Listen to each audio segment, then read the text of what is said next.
CSR చెప్పు ఏం చెప్పు.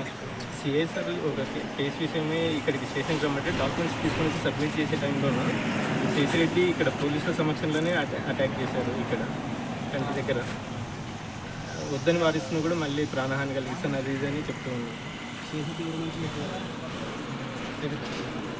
దేంతో దెబ్బ చూపి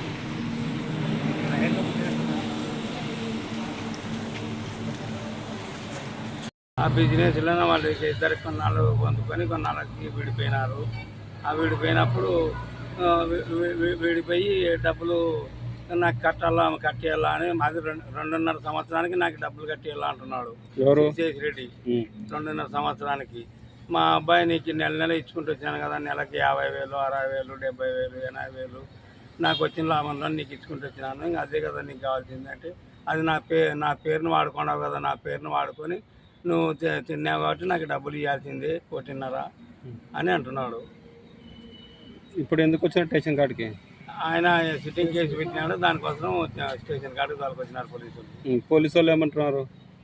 పోలీసు వాళ్ళు ఏమంటున్నారు, అదే శేషిరెడ్డి కాదంట రాసియండి, ఊకే ఎందుకు రంకులు గొడవలు రాసిస్తే మేము పిగులాట తెగిపోతుంది అంటున్నాడు. మళ్ళీ మీరేమన్నారు పోలీసు వాళ్ళతో? చీటింగ్ కేసులో విచారణలో భాగంగా శైనాచారి అతను ఒక నిరారోపణ చేయబడి ఉన్నాడు. అతని విచారణ నిమిత్తం ఈరోజు పోలీస్ స్టేషన్ రమ్మంటే వచ్చాడు. అతను తర్వాత వచ్చిన తర్వాత దీంట్లో కంప్లైంట్ అయిన శేషారెడ్డిని కూడా పిలిపించాము. రమ్మని చెప్తే వచ్చాడు. అతను కూడా ఏం జరిగిందేమో తెలియదు, బయట అతను ఏదో దాడి జరిగిందని చెప్తున్నాడు. అది అతను వచ్చే కంప్లైంట్ మేరకు మీరు కేసు తీసుకొని ఏం జరిగిందో విచారణ చేసి లీగల్ యాక్షన్ తీసుకుంటాం. బెయిల్ ఇచ్చినావు సార్? బెయిల్ అంటే ఇంకా విచారణ దశలోనే ఉంది. బెయిల్ ఇంకా అంత నేరారోపణ ప్రూవ్ చేయలేదు. మన పరిధి అంటే నేను దగ్గర నుండి చేసాము. స్టేషన్ ప్రెమిసెస్ కాదు, బయట జరిగింది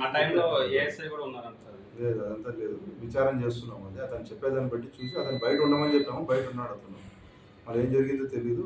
ఇమీడియట్ ఇప్పుడు వచ్చి దాడి జరిగిందని చెప్తున్నాడు.